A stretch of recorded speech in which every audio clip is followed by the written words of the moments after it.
come to me with a problem, I'm thinking, do I want to spend my life's energy listening to them whine about a problem, or do I want to do something more positive in my life that can impact other people's lives? So my strategy for, over 25 years has been this. When people say they have a problem, they'll come here, oh, no, not this problem. Mary's, wait. Mary, what's her ID number? That's me. What do you mean? We talk about Mary, the ID number, so I can look this up. Well, I don't really have her ID. Well, but anyway, she just talked longer than Mary at the meeting, and I thought, wait, Mary who? Who's Mary? What's her full name? What's her full name? I gotta look this up. Oh, wait. I'm not even hooked up to the home office computer. So I can't even look up, if there's a back order or something missing or something like that. I can't. And they realize that I'm not the person that they should be talking to with the problem. That I'm not going to be there to listen to them. And they'll pick the most ridiculous problem. They're going to say, well, I went home and opened my box, and I went in the box, there's one little tiny thing missing, and it's so terrible. And, I want to talk about it because I'm missing this little thing. It's for me, and it's ruining my business. That's enough to stop me. And, I'll call my sponsor. And they call their sponsor. Oh, the sponsor's terrible. Oh, wait. If I talk to my sponsor, I have to make it sound worse so they'd be motivated to do it. There is 2 things missing in my box. Sponsor, well, I don't want to lose my good new distributor, so I better call my sponsor, who's more of a leader. Hey, leader, I've talked to one of my distributors, and they got a box and... Oh, I better make it sound worse, so it sounds important. They got a box, and it was completely empty. So what are we going to do about it? It's a terrible problem. They got an empty box from the home office, and they got ripped off and lost their money, and you got to do something about it, please. All right, I'll call my helpline. So you make it sound worse. Well, I have somebody in my downline that, they went to the office, but the office was closed, and they just gave him an empty box, and they sent him home, and they had snipers outside shooting at him, and they just make it sound worse and worse and worse. And when it finally gets to the home office, the poor customer service clerk here's this ridiculous story. It's going to waste all of your time. That's not a business. So here's your strategy. You're going to make them give you all the details and write them down. Well, that stuff's most of it right there, right? Because they're going to sound like a crybaby when they start writing it. But I want you to write down all the details, all the order form numbers, each individual item, and everybody's name and their ID number, and I want to get it all together and send it to the home office and carbon copy me, send me a copy so I can follow up on your behalf. Oh, I just want to call and complain about it. No, let's write down all the stuff, send it to the home office, send me a copy, and I'll follow up on your behalf. And what do you think most people do? Write it down. That's like work. I just want to complain. And all the stuff. And because I did that over the last 25 years, guess how many complaints I've had to handle in 25 years where they wrote down the complete problem and sent it to the office and sent me a copy to follow up. In 25 years, how many do you think I've had to handle? 1. Back in 1996 or 97, I got 1 complaint. Out of all that stuff, you realize how many negative conversations I've stopped? Here's what happened. This guy said, he lived in Germany, his name was Thomas, and he's called me up one day and said, oh, I got a problem, it's so terrible. And I go, we're breaking up. I need to tell you the problem. I can't hear you. It's write down all the information, send me the problem, and I'll follow up on your behalf. The next day, he faxed me the problem. When I came in the morning there at my desk was the problem. And I looked at it, it's a page and a half. He had taken the time to write it completely out, and I'm looking at that and said, man, I'll go to lunch instead. I'll read it later. I don't want to feel bad, so I just put it down and went to lunch. And long lunch, he came back around 2 o'clock. And when I came back, the phone rings, it's him. Hi, Thomas. He says, oh, thank you very much for taking care of the problem for me. The home office got right back to me. Everything was totally solid. I appreciate you following up on my behalf. Thank you. You're just a great upline supporter. He says, thank you very much. Took the problem. I've never known what that problem was. But if you were in the home office, what would you like? Some whiny distributor on the phone talking about their personal drama, or would you just like the facts so it's something you could fix? So out of courtesy to the home office that supports you, just get to the point, because there's 150,000 other people that have to service. So the next strategy is simply make them write it down. How many people here enjoy writing down all your problems and all the drama behind them? Of course not. And people say it's easier for me to go on in life rather than to write it all down. Are there more strategies? Yes. But is this enough to take care of our problems? And if you get rid of all your problem time, which is your negative time, which makes you no money, you'll have more positive time to start prospecting, recruiting, giving people vision, and making them better. So let's go back to our original thing about leaders is, we got to make people leaders, which means taking them further than they can themselves. How you do that is, number one, by giving them a vision. If people have a vision, they can go further, can't they? They can stay in longer. And you say, well, 25 things, that's pretty good. Are there other ways of getting people to create a vision? Absolutely. Let me give you two quick ones. Because if your downline all had a vision that was so strong, you wouldn't have to worry about problems, you wouldn't worry about motivation.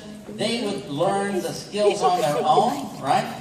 They'd find some books or some CDs or get a sponsor team. Whatever it took, they would get it done. Here's the second strategy to create a vision. The first one's the best because you don't have to read their mind. But the second one requires that you sort of read their mind. And you have to just tell them what their vision is, because maybe they don't have the strength to figure out 25 things on their own.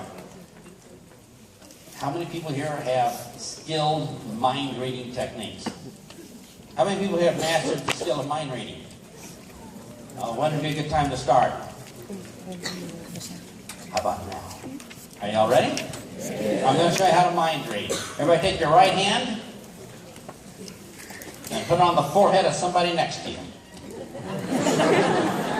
We're going to read their mind. Are you ready?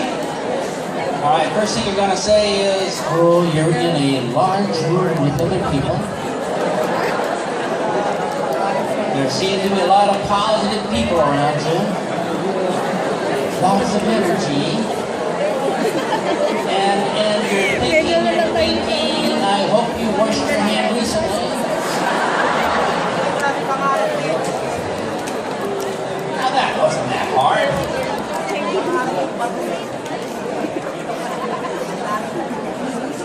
To be a mind reader, all you have to do is look. Figure it out. So what we're going to do is we're going to read their mind and give them a vision. Are you ready? Here's the exact words you will say.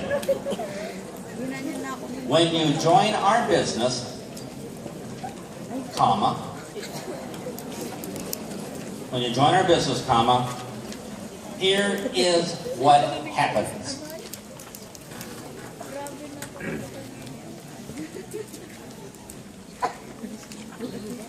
Secret.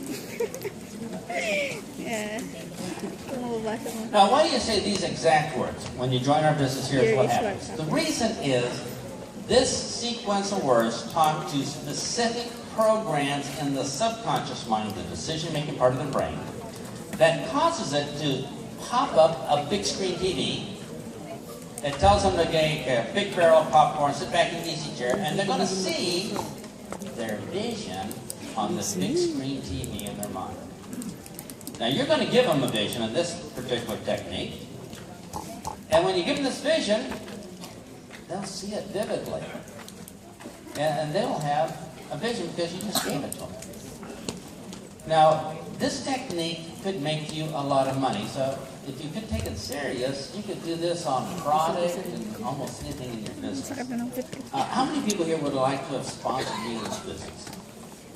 Well, you made a few million or billion, you made a lot of money, right? I got sponsored with this technique. Several years ago, I went to an opportunity. And I'm brand new, don't know anything. And there's 150 people in the room. And it's a 3-hour meeting. And people are jumping up and down on stage and talking about weird things falling out of their colon and health things and a bunch of anti-government communist hippies. And I thought, man, this is weird. At the end of the 3 hours, I would have left earlier, but there's armed guards in the back of the room. But at the end of the meeting, I walked out. And when I walked out, this man stops me and says, "Hey, aren't you the person that answered my ad in the paper?" I said, "Yeah." And I wondered, how did he know that I answered his ad in the paper? Would you like to know how he knew this? I was the only guest there. The other 149 were in. So I said, "Yeah," I answered it. And he says, "What do you think?" I said, "I think it's not for me. It's a little weird. I don't do these sort of things. It's not a salesman. I'm not outgoing. I'm not a people person. It's not for me. You know, I listened the whole 3 hours." And said, and all he said was this. And in 30 seconds, he turned me from no to how do I join? In 30 seconds. Would you like to hear what he said? Yes. In 30 seconds, how much money did he make? Millions, right? Because he had the skill and he knew the sequence of words. In 30 seconds, he made millions. How many people here think it might be important that we write this down and underline it, right? Here's all he said, and see if this sounds familiar.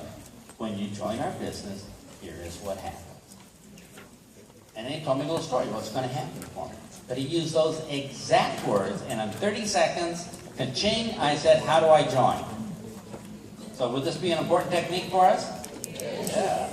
Oh, let me tell you what he did tell me. You don't have to write it down. But he said, "When you join our business, here's what happens. About 6 months from now, you walk into your boss's office, sit back in the chair, put your feet up on his desk, leave little scuff marks with your heels, and calmly tell the boss that you can't fit him in your schedule any longer, that you have to resign today. And you go out to the main office, pick up your personal belongings, wave goodbye to all your fellow employees who said it couldn't be done. Get to your brand new car you bought with your bonus checks, and drive down to the bank to deposit your check, and I don't know, put it in savings or check. It doesn't really matter. I get these checks on. And drive home and have a nice glass of your favorite beverage." And I said, "So how do I join?" It had nothing to do with the comp plan, had nothing to do with the product, nothing to do with the management, had everything to do with him putting that vision inside my head. Because all the other stuff was bouncing off my head. Because you're probably talking the wrong colored language. Millions. How many people here think if you said this once every day, that maybe, all right, maybe didn't make it, only a million here, a million there, maybe a million there. After a while, it adds up, doesn't it? So are you ready? Let me give you some examples of visions. There's a word called expectations. And expectations mean what people expect to happen. And it's not what happens that's important, it's what they expect to happen. I'll give you an example. Let's say that one of your leaders is up here on stage and he says, "I appreciate everybody coming out today. On the way out, let's go give everybody here 500 pesos, just buy a cup of coffee on the way out." And, all right. So you're on the way out, and you're going to pick up 500 pesos, right? And on the way out, he gives you 5 pesos. How do you feel? What? I thought it was 500. You're going to feel disappointed, right? But if somebody just gave you 5 pesos on the way out, it's not so bad, right? So it's what you expect that makes the difference. It's not what happens, it's what you expect. So if you can give people better expectations, they're going to feel good, aren't they? But you can't go too far. So you have to think, with a little mind-reading technique, where are they today?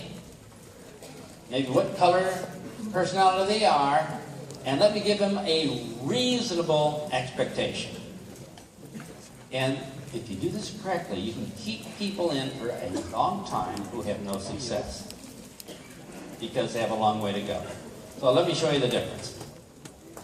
You sign me up, and if you saw me 40 several years ago, you would say, of all the people who do network marketing, you would be the worst.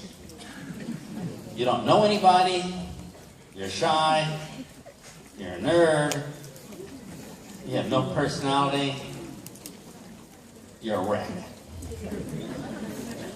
And so when you sign me up, you're thinking, oh, it's going to be horrible. I mean, big guy, he needs to use mouthwash and underarm deodorant, and he needs to get a personality implant, and he needs to learn how to smile, and he doesn't have any friends, he just moved here. It's going to take a little while for him to do it. So you're going to give me an expectation of this. You say, when you join our business, you're going to be rich, Big Al, in 1 month. And what happens within 1 month? I'm not rich, what am I going to do? Quit. Because my expectation was to be rich in 1 month. You wouldn't do this. You're professionals, right? You're going to say this, Big Al. When you get started, I mean, you studied engineering. Completely different field. This is about talking to people correctly, about talking to the subconscious mind. You're going to have to learn 25 new skills. It's going to take a while. So you're joining today. And what you and I are going to do over the next 3 months is learn a little bit about the products, learn a little bit about talking to people, work on things like attitude and motivation and different skills. There's several things you're going to learn over the next 3 months. And then I'll maybe set a couple of appointments with people. I just want you to watch. Don't worry if it's good or bad. We'll just do an appointment. You need to be exposed and experienced a little bit here. And after 3 months, we'll kind of kick your business to get started. So around January 1, we'll actually start your business. But if anybody ordered something or joined between now and January 1, consider it a bonus. I mean, we're really going to start January 1. We're going to start your day-to-day training to start building your business. Which means, what's my expectation? I'm going to get my business started on January 1. I'll be studying and practicing in the meantime or inviting some people for practice. So between now and January 1, if I don't earn a bonus check, I'm okay. And I'm in. So the first thing is, if you didn't mind reading with me, you say, oh, this guy's a mess. I better give him an expectation. It's going to take him 6 months before he gets his first new distributor, and we'll just be practicing talking to people for 6 months. Well, if you came across and talked to Dr. Ed, would you give him the same expectation? I don't think so. You might say, oh gosh, everything he touches turns to gold. He has lots of friends, you know. So you might tell him, Dr. Ed, just invite 3,000 or 4,000 of your closest friends to your living room, you know, pull in a few extra chairs, and we'll get started, and most will want to join just to be with you, and you'd give him a different expectation. Is that true? Because he's further along than I was. You want to give me a chance to stay in long enough so you can influence me. I have a product experience. I can be around more positive people instead of everybody by the coffee machine at work to give me a fighting chance. So how many people here understand that the expectation you and I are going to give people could change depending on who they are, or where they are, or what they want, or their color? So are you ready? I'm going to ask you to give some expectations. I'll give you an example. When you join our business, here's what happens. In the first month or two, you're using the product, you're kind of feeling better, and you say, this might be a good business. And after 2 months, you get your first bonus check, and it's like 1,200 pesos. And you say, hey, I didn't expect that. That's pretty good. I'll go shopping today. Or you might say, when you join our business, here is what happens. After 6 months, you wake up at the crack of noon, and you say, I don't need this alarm clock anymore. Maybe I should sell it to my neighbor. And then you get your driver to come pick you up, and you give them a different vision. True? So are you all ready? I just want you to practice it one time. Put your hand on the forehead, read their mind, and you're going to give them a vision by saying, when you join our business, here is what happens. And take them into the future and tell them something cool, something good. Let's begin.